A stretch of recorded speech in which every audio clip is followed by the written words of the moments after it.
Hello, greetings. This is Stasia Bliss again, back this time with an amazing sister of mine, friend, and powerful businesswoman and coach. This is Holly Duckworth. I've known her for some years and have had the awesome pleasure of watching you, Holly, in your expansion of your personal connection with truth and grace, and also your business flourishing as you go around and speak with businesses and CEOs. And I'm so happy to have you join me here. Well, thank you for the invitation. It's such an honor to be able to explore these topics with you together and give this conversation to the world so that more people can ponder the question of what do we really want here as men and women, and how can we create that together? Absolutely. Yes. So I wanted to just kind of talk like I have been with the other interviews I've done, beginning with what your view is on sensuality. What is sensuality to you? Well, I love that you asked this question, and I think it's quite fun that you didn't give it to me as homework. So this is just sort of off the cuff. And I think it's a great word in terms of a word we assume everybody knows what the definition of, and that we all have the same definition of it, and we respond from that place. And I would actually say that that's the society's pressure on me. Oh, well, of course, a sensual woman is the cover of this magazine or on this particular advertisement. And I don't know that I have a definition of it, which is also a great place of exploration for my own work. I think, sensuality for me is probably this alchemy of where the soft meets the strong. And that's, for me, sensuality just has a natural dovetail to in the bedroom, where I think our world now is inviting us to explore how is sensuality in the bedroom and in the real world. And for me, that frame is, corporations and associations. But I think we're becoming more comfortable with the idea of, as women, when we own our fullness of our embodiment expression, we can use that not in a sexy way, but in a flowing, co-creative way. I mean, we know that one unique gift that we have as women is the ability to create life and create children. And that for me is that sensuality of expression and creativity that also can happen when you're writing books or creating a business or that type of thing. So how do we own that cool factor? Sure. And how about the question, what is the difference in your mind between sensuality and sexuality? And does our society see them at all different, or have we blended them together? I think the world has blended them together.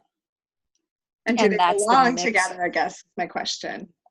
Yeah, and I think that's the mixed messaging women are struggling with is, and again, this is all on a women in time continuum.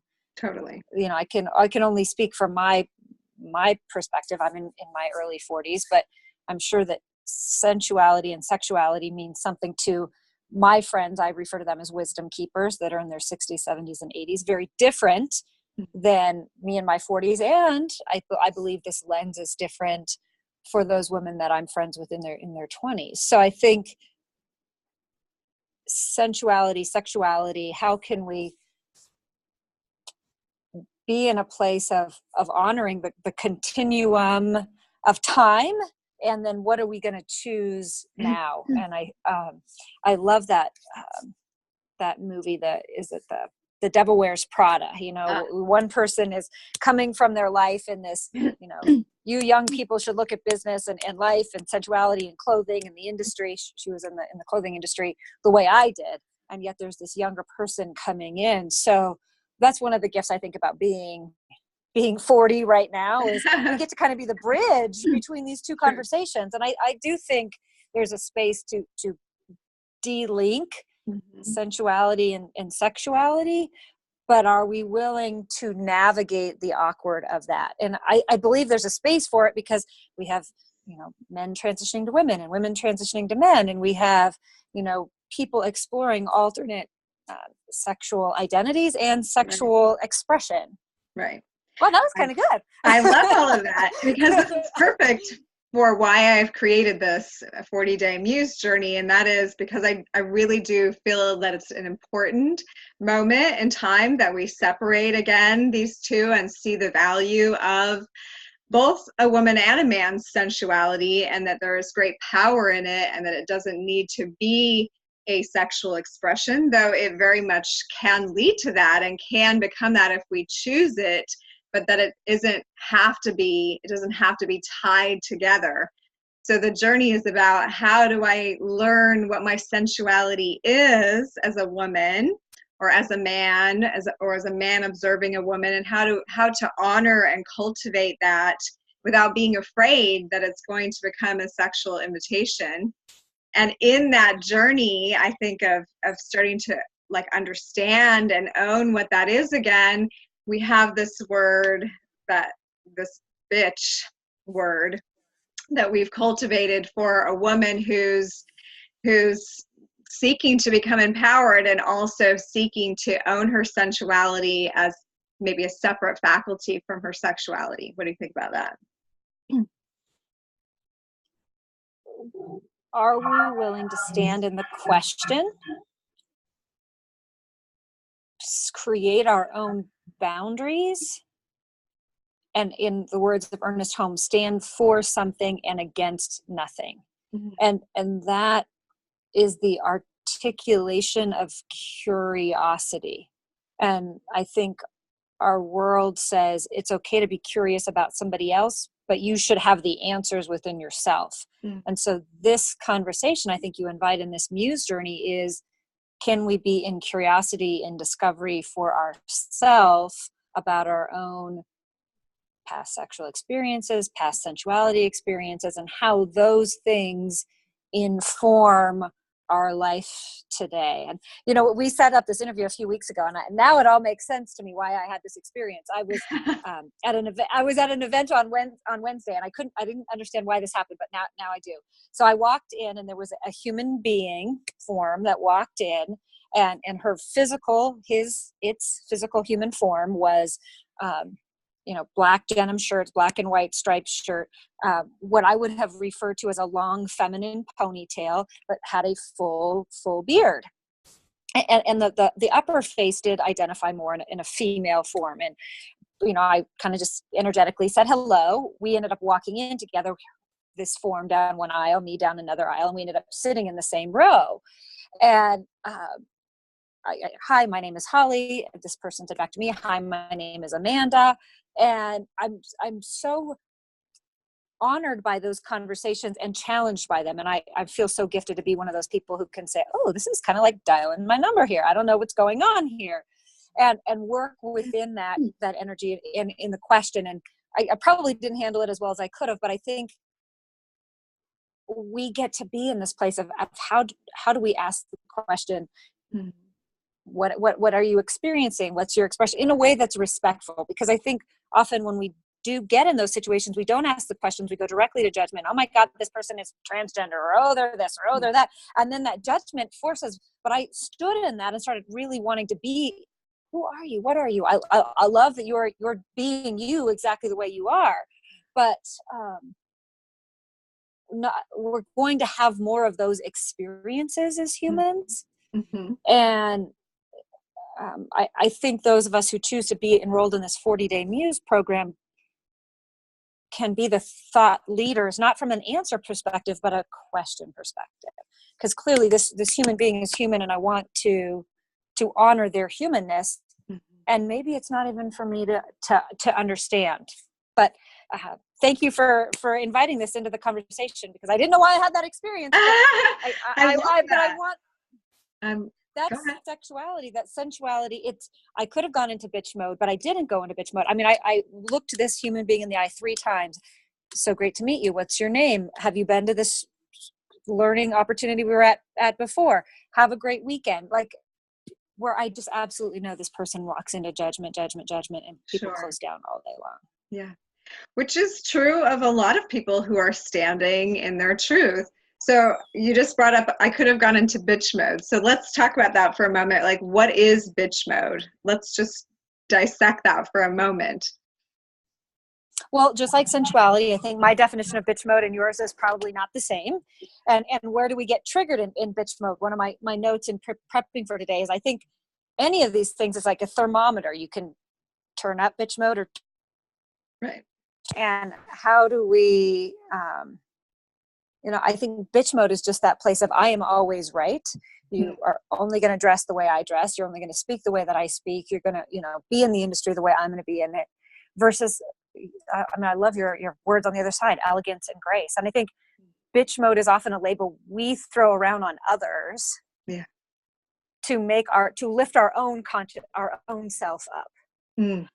When we only see somebody else's faults and don't recognize that we perhaps have them as well. Okay, I love that. I love your definition. And I'm going to volley back with, so I've learned to be okay calling myself a bitch sometimes when I know that I'm like, I just had to say it like this because I wasn't willing to budge. Like I really decided that I was going to be right and be okay with it. And so I just put on my bitch hat and I just got it done. It was just like, this is the way I'm going to choose to do it because I'm unwilling to go into a compromising space with somebody or a communication with them. I just want it this way. Would you agree that that's kind of how it shows up? I can agree with that. I think it's focused forward, not mincing words, not messing around.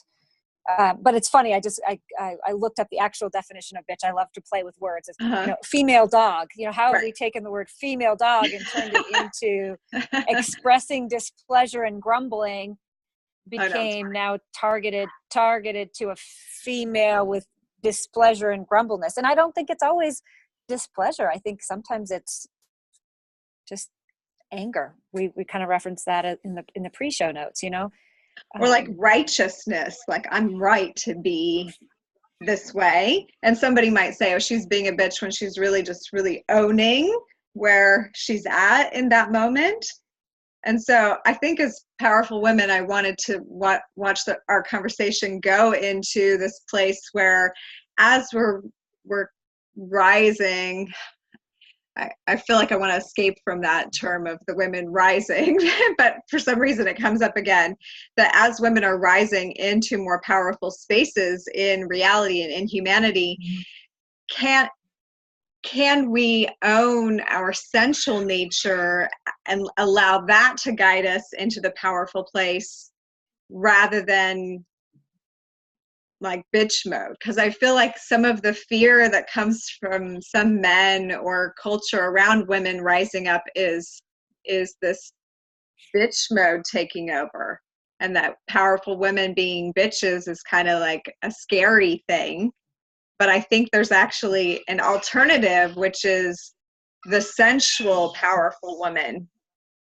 And so the conversation I want to have with you is how can we cultivate that potentiality? Because to me, the sensual woman is the woman that can take a situation and move it elegantly and with grace, and that her power is coming from a softer, wise, strong place that doesn't necessarily have to have that same harsh self-righteousness, but get the job done as well, with love. I just feel so blessed to have my life so full of high consciousness, wealthy in terms of thought men that are so supportive that I think we have to, as women, honor those men in conversations. And I think it's about how we approach this. Again, I don't like the word rising or awakening, but it's not about taking down the men, but it's about being equals with them. And I would say that that's also, for purpose of this conversation, I want to speak the words out loud, that it's Black men and purple men and yellow men and gay men and straight men and orange men and men who live in foreign countries and all that. That I think you'll have a global audience experiencing these, but it's often easy to fall into, this only applies to white people or black people or purple people, but I want this to express, I used the age reference earlier in terms of the age continuum, that any of us trying to take down any segment of the men because we're these women rising is not, we need to be partners with. And I was playing with the question, which is, if as women we pause for a moment as we prepare for this equalization, is how did the oppression feel to us? Yes. And if we don't want that oppression against us anymore, then we should not step into being the oppressors. And again, that speaks back to this balancing authenticity of coming at this as equals versus coming at it as aggressive. And that is that creative place. Yeah. I love that, and why I feel it's so important to own our feminine nature, which I'm using the word sensuality to describe one who's very in tune with their senses, and their, like, as a woman, we tend to be, and not that men can't be, and men are becoming more and more attuned with this too, but we tend to be attuned to our emotional nature, to, sounds and touch and smell, and those are the things that turn us on in a sexual kind of situation. But it's also true that that's just because those things are, like, they touch us easily, like we are readily stimulated by and moved by the natural world of our senses. And so I feel like the more that we can tune in and own that as a powerful gift that we have, that when we move into these places where we're looking at, not taking men down, but coming into an equality with them, that we're not trying to meet them in exactly the same way that man shows up as power. Like, man shows up as power in a different way, though can also access the similar gifts, similar sensual gifts as well. But a woman's power does come from her sensual nature and her experience of being woman, and flowing with life in the way that she does, and listening to nature, and like feeling the wind today, and noticing the temperature of the crowd, and like noticing those people who were crying, and like that her senses reach into reality and calculate in a very like nurturing, mother wisdom way. And that when we can own that about ourselves, that we can actually come and meet man with the strengths that he has, and that we can teammate this thing in a way where we're honoring each other's gifts as equally valid and powerful and awesome, instead of, oh, you're doing it wrong, let me show you how it's done, which is, I think, where the bitch nature comes in, like. And I'm going to segue us just for a moment into how that shows up in relationships, that when, like when you're trying to find this place with a, woman and a man, and like the woman's starting to feel her groovy self, and she's starting to get her power on and everything, and she's not necessarily seeing the man like owning his power, and she wants him to, that, a lot of times we take the approach of like, hey, what are you doing? Like, step into your power, like, come on, and getting into bitch mode, rather than getting into our sensual, graceful, elegant self that loves the man into his power, that honors him into his place, which is actually our more powerful gift than like telling someone to step up from that very like teacher place, like. I love every time we get to talk, because that's just such an interesting and fascinating conversation, and it's actually the life lesson I'm in the depths of right now, which is this concept of I told the gentleman I'm dating, I don't think you're man enough for me. I actually said this, and I wasn't trying to be a bitch about it. I was just speaking my truth. And I grew up in the pantsuit generation. So, okay. So we had a little interruption, but you were saying.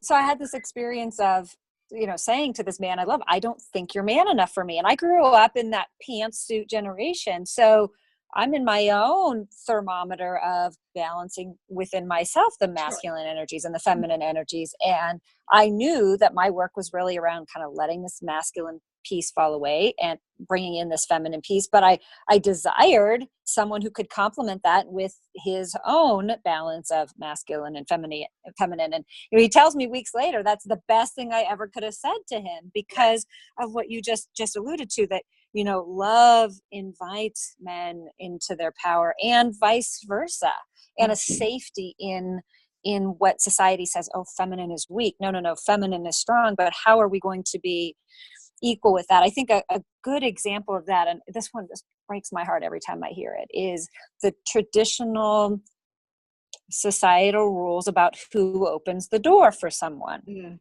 And I have had many men friends say, Holly, I'm so frustrated now because I don't know if I can open a door for a woman or not open a door. And then I've had women come to me go, man, that guy was really jerk. He didn't hold the door open for me. So we've created this navigating awkward of what's right or wrong. And my choice in that scenario is I just say, I'm an equal opportunity door holder, and I smile at the man and I hold the door open. And, the next time he'll hold the door open for me or whatever. But that is this place of, how do we co-create this together? And we're going to make mistakes. When I was in meditation for our conversation today, I was really thinking about this anger piece as a good thing to transcend. And I was like, what's the answer around that? And I think it's forgive forward. How can we as women and men and women, I mean, we've got all the alchemy within us, come to a place of owning our part, again, wherever you are on the time continuum, and being willing to forgive forward. Thank you for the lessons I've learned. Name it, claim it, tame it, and move on. I mean, I had to really kind of own that when my partner brought back to me, well, you said I wasn't enough man for you. Like, okay, I can't, but it's, how can we own the hurt and the gift in that expression and choose to forgive forward to deepen in the transformation that we as a human beingness are going through. Yeah. So I love that. And I've learned also one thing to do with our anger is to recognize that it's a power source, that when we feel angry, that if we just stop putting the word angry on it and we just simply feel what it is in our body, that it actually is a generation of energy. There's a power being generated behind it that we've labeled anger. But if we just remove that label, and I've been practicing this lately, and I'm like, wow, that person just gave me energy. That person just charged me up. Now I can do anything with this power.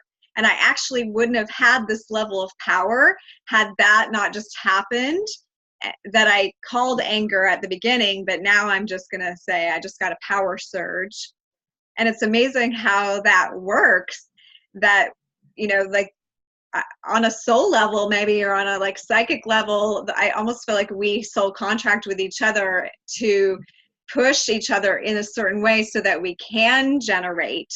And in a way, I could say that the men of the world have, made us angry so that we would activate a power that's been hidden in us that we haven't been using, that we have quietly kind of sat back and allowed things to go as they have been and claimed victimhood and claimed disempowerment. But what is really true, the more we dig into ourselves, is we have the power all along. And it's really not up to someone else to give it to us, but for us to step into it. And perhaps us getting angry is the very gift that we've been given by society right now to spark that power in us again, I suppose. as we all explore that for one another. Yeah, and there's this national march thing that happens every January here in the U.S. Kind of like, get out the women, pound in the streets, and that's not my choice of how to express my femininity. I mean, I'm a woman who votes. I'm a professional speaker. I'm out there, sharing thoughts with people. But I think that for some people that angry march, that energetic thing does fuel fuel change, or fuel impact, fuel awareness. And again, these things are, men are invited. So how do we source them in a kind and respectful way? For sure. Yeah, that gets me back to what we were saying earlier, and you were talking about, some great, awesome, supportive men, and so do I. Like, there's many awesome men in the world, and sometimes we, as women, get into the mindset of, like, the patriarchy, or like the group of men that we don't like, or the oppressors, or the, abusers, or whatever, and we forget that we can look at that as actually even a small portion of the bigger picture, that there's always another group, that we can even call it the bigger group of those who are silently even supporting us, that have quietly done nothing to us, but also wish nothing more than for women to be in their power, for women to be, feeling safe and secure and loved, and sharing their gifts, that there are those men. And all we need really do is turn our attention and our consciousness to recognize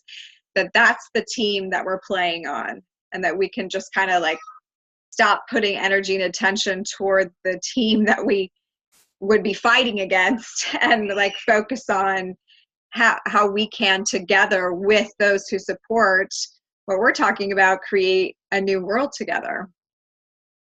And I think letting both sides feel again, just simply that word. I don't realize how special that is, because I've just been able to do that so much of my whole life. But, letting the men cry and the women march, and the vice versa, and authentically feel the feelings. I was recently speaking at a financial services conference, and a man came up to me I'm just upset, I'm losing my job, and I'm this and I'm that, and I'm blah, blah, blah, blah, blah. And, I let him express for a while, and he just looked at me, he's like, wow, I didn't know that I even felt this way. So just allowing those spaces, this is a key thing, to be safe, to just feel the frustration and the anger, and not take it out on each other, but let it flow through. Yes. So then it brings me to the question of how men are sensual beings as well. So I would just break down the word sensual and to the word senses. And so then I ask a question again, like, how are men sensual beings? Well, I love that invitation. Senses, sensual. I mean, that's just such an easy definition. They touch, they taste, they smell, they sense, they feel, they all of that. I was going in the direction of the very famous work by Gary Chapman, The 5 Love Languages. We all have love languages, and that can be a sense too.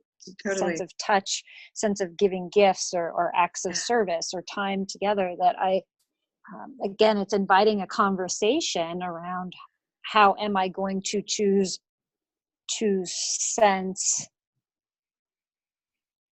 my experience in this human dynamic, or not. And I think that's why so many men and women have so many dis-eases in their bodies, where we're holding these feelings in. I completely agree. Isn't it funny, though, that we have made the word sensual like a woman word?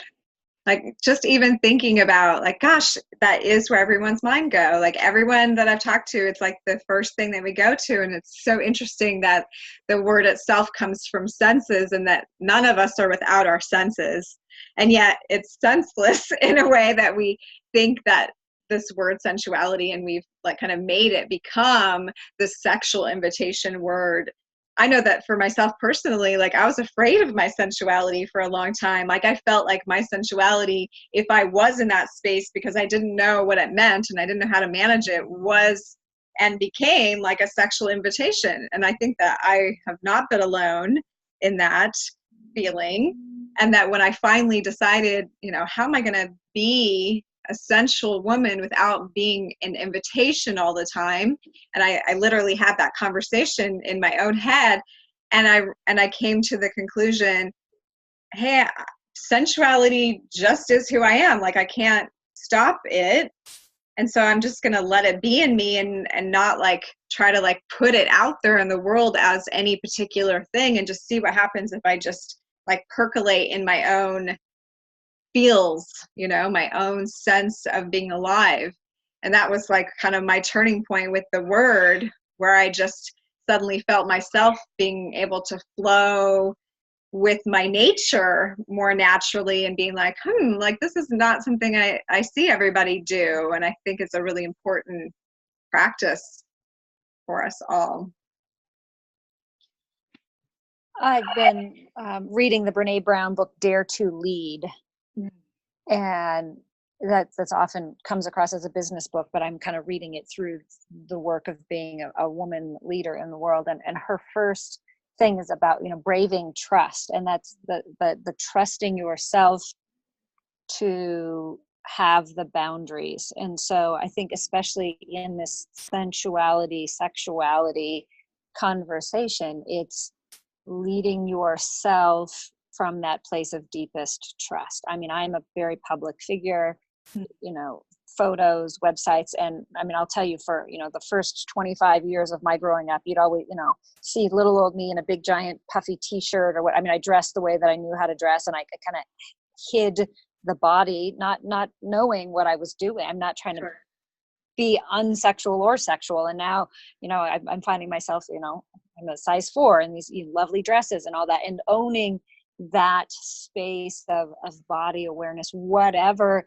that is for you, and setting the boundaries of, this is the sacred yes of people I bring into my circle. This is the sacred no, knowing that, I have many guy friends that also say, well, Holly, every man who sees you just wants to take you to bed. And I have to have a loving shield around myself about how to do that in a way that honors me. And again, that makes sense. It feels like the grace elegance thing, like, because to me, you embody that perfectly. Like you embody your sensual nature, I feel you saying, yes, I'm a sexy, beautiful, gorgeous woman who's powerful. And I also respect and honor my own boundaries. And I put those boundaries out so I can also honor you and your sacred sensual self, whoever you're interacting with. And to me, that is the field of grace and elegance that I'm talking about, that you like epitomize in my mind. Like you're one of the women that I see in the world that I'm like, she is graceful, like she is elegant. She can carry her sensual self without everyone thinking that she's, like trying to get in their pants or like has a deal to cross with them. You're just like carrying your own sovereign, like graceful space. And so I honor that about you. Well, I'm going to play that one back for my own learning, because I would say to students and men and women, as we are in this 40-day class together, it's not, that is a continuous ongoing journey for me. And I don't see that about myself, but it's always nice to have that reflected back to me so I can take that into my own cellular structure. I have a, page I have hanging over my desk of Princess Diana quotes, and I when you say the words elegance and grace, I try to think about who are people that embody that for me. And, there's a quote here, life is just a journey, hugs do a great amount of good, especially for children. Let's hug more. Like, how can we look to those women and men who are leading elegance and grace, knowing that they too have their own insecurities. I mean, I'm sort of putting them out there for me. Oh, I don't really feel that's true about me, but if that's true about me, then it's true about you. And we all have that thermometer that we get to live into the growingness of this changing male, female Yeah. dynamic around the globe. And the more I believe, can forgive forward, Yeah. is going Yeah. to escalate the speed of that Yeah, transformation. definitely. And as we're talking, I also was thinking in my mind, it's a beautiful compliment to give someone. Like, I'm just thinking, wow, Holly doesn't even know how elegant and graceful she is. Like, isn't that amazing and cool? Because of course we always like judge ourselves most harshly, but that you do. And just for me even to offer that reflection to you allows you to embody that more. And it made me think, like how many men that I know that I also think carry a great amount of grace and elegance, and that's not like any degradation to them. It's not calling them effeminate or anything. It's actually like a beautiful thing to carry as either a man or a woman, to be able to flow into circumstances and have honor for the other people that are there, and also have self honor and self boundaries. It's really like a beautiful space to see one another in, and encourage one another into. I think that's the modeling that we're kind of missing. You said like Princess Diana, but it's like, who else do we know that's famous or that's in a high statured position that we can truly call graceful and elegant in all those ways? And making space for that grace and elegance to look different. Just let's just say for the construction men and women, Yeah, the TSA agent men and totally. women, the musicians on a stage, Absolutely. the politicians. That one of the best quotes I ever received, and I won't get it exactly right, it's on my LinkedIn profile, was somebody said, if you're looking for the sum total, the grace of Princess Diana, the generosity of Mother Teresa, the business savvy of Oprah, the something of Steve Jobs, and the alchemy of Sir Richard Branson, you've found her in me. And obviously that was such a huge quote for me because I've remembered it all these years, but Yeah. it's more about how do we make our own chemistry of that. And I mean, you and I are such great examples. You bring gifts to the world in places I could never go, and bring a femininity to that, and vice versa. And we need all of that to grow this grace through forgiveness, and not being so attached to it has to be this way or it has to be this way, but it has to be the conversation in between. Yes. And my mind just again went to a more like spiritual or religious use of the word grace, which we often hear in churches, whereas we do all that we can do, and then the grace is what comes in and kind of fills in the space where our, human personality self can only do so much, like can only bring so much from our learnings and our knowledge and our practices and our experience. But when we allow that space in ourselves for spirit or the universe or like higher guidance or a higher mind or love, like if you simply want to just call it love, like if we allow that space to come through and make up for everything that we don't feel like we're perfect in, and just say, I'm showing up and I know that the love that I'm open to is going to fill in the rest, then it's like that's where the grace shows up in each other. I feel like when we know that we're all kind of like a bit of a mess and we're doing our best, and we also have that capacity to link into a greater source of love that we're all linked into. And when we do that, we have grace for each other. We understand the humanness, and we pardon, and we hold space for, and we listen to, and we just work through with each other, knowing we're all kind of here together doing this thing. And I think sometimes it's just the ability to laugh when we make a mistake. I mean, people are so afraid to open a door or compliment each other or do these things or that thing. I was at a retail store during the holiday Christmas season, and a gentleman came up to me and he had this vest on with fur on it, kind of a little sexy little vest thing. And he said, would you be willing to try this on? I think you're about the same size as my wife. And I tried it on, and he goes, well, her breasts are bigger than mine. And then he realized what he said, and he was just mortified, like I was going to sue him for, sexual discrimination or blah, blah. And I looked at him and I laughed, and I said, like, it's all good. Like, we'll figure it out. Like, just sometimes we just, think people are trying to do bad. And when I come at life with people are trying to do good, and when they make a mistake, we kind of laugh it off together and go, oh, there's that humanist thing again. I think as men and women, that will allow us to rise with new beliefs and thoughts and actions. For sure. Okay. So start with the next question. So the next question. I feel like we've touched on so many beautiful things here. And I guess I wanted to bring it back around just again to this idea of sensual living and the power that is in it. And I guess, I've described you as being that. And even though you're saying you don't necessarily feel that yourself as that way, I still would like to ask you, like, what you do in your experience or your life that maybe you can share with the listeners about how to step more fully into yourself, how to more fully be this expression that you are for someone that maybe is fearful to be more themselves and to touch into that place of sensuality. Oh, wow. That's a great question. I don't know if I know the answer to that.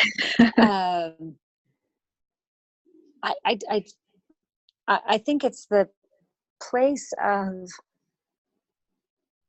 get back to, I hate to sound like a broken record, but curiosity and wonder, and find your own, just a little outside of your comfort zone. And I talked about being the girl who wore baggy t-shirts and stuff. Well, for me, wearing a fine suit was not initially in my comfort zone. And yet going and trying on a blazer was something that, I could I could breathe into this, for others on the class, it might be, I never wear makeup, and I want to wear makeup for me, not as a societal norm or rule. So, go buy yourself a purple lipstick or try something different. Or, right now, this will actually probably surprise you. I'm going on a trip to Hawaii here in a few weeks, and I have a 7-hour flight from Denver. And so I went and bought the 50 Shades of Grey trilogy. Oh, no. I don't read anything but business books and spirituality books. Uh-huh. And so for me, that's an exploration, a curiosity and discovery of something new. Mm-hmm. And I think people would be really surprised that, we as humans make a judgment about somebody on their LinkedIn profile or their website of, well, this person will do this or won't do this. And I want to be one of those women who's always saying, well, let me try it. Let me, and so find, the 40-day exploration gives us 40 days to find one little thing. Love it. So that, those are things I've done, and cool. You don't have to do it my way, but find that thing that inspires you in that same way. I love that. That actually reminds me of long ago when I first traveled to India, and I never wore jewelry at the time. I was like a completely non-jewelry wearing girl. I always had been. And I think sometimes as women, we get stuck in our thing. Like we actually say, oh yeah, I don't wear jewelry, or I don't do this, or I don't do that. And my boyfriend at the time was like, we saw all this beautiful jewelry. He's like, man, I'm sure glad you don't wear jewelry because there's all this jewelry here. And I was like, well, actually, like, look at all these beautiful things. And I found myself awakening a part of myself where I was like, maybe I do really love stones, or maybe, I just want to give it a try, like see how it feels, or, see how, like, these scarves are sure lovely. Like maybe they're so inexpensive here. Maybe I just want to try this out. And that when we give ourselves the invitation, like you just did, to try something that maybe we haven't thought was us, but we're open to like exploring and being curious. I love that we can find things about ourselves we never knew, and that we can always reinvent who we are. Like we're not static in who we are today. That's an ever-growing exploration of self. And I would throw out there too, find a learning buddy. I mean, you and I are perfect examples. We don't get to talk as much as we would want, but every few months we throw a call out to each other. And if you're in this 40-day experience and you want to do something that's just like really, really outside your comfort zone, call up a girlfriend and say, hey, let's both cut 2 inches off our hair, or let's both have a conversation about men's body parts, or let's, like Yeah, force yourself into something that, but I think a lot of us women are trying to find those creative outlets right now, and just, you don't have to do this work alone. totally. I love it. Well, Holly, can you please share with our listeners what your latest publication is? I know you recently published again. You have several published books. Just to share a little bit about what you're doing in the world and how they can find you. Well, I'm having a lot of fun with, my own new beginnings. I am an expert in mindfulness for leadership. So I wrote a book called Everyday Mindfulness: From Chaos to Calm in a Crazy World. And it's a daily little reader book. It's available on Amazon as well as on my website. But it's, one page every day. Set your intention, have an inspirational quote and a story, a question that brings you every day to your highest and best self. So I certainly invite listeners to, jump on hollyduckworth.com, grab the book, drop me an email, holly@hollyduckworth.com, if I can support you in your journey, because we're just all exploring this new beginning together. We are. Thank you so much. Well, thank you so much for joining me on this conversation, and I look forward to more at other times. Thank you for being here on this journey with all of us here in the 40 days, and we'll talk to you again soon. Thanks so much. Okay, thanks.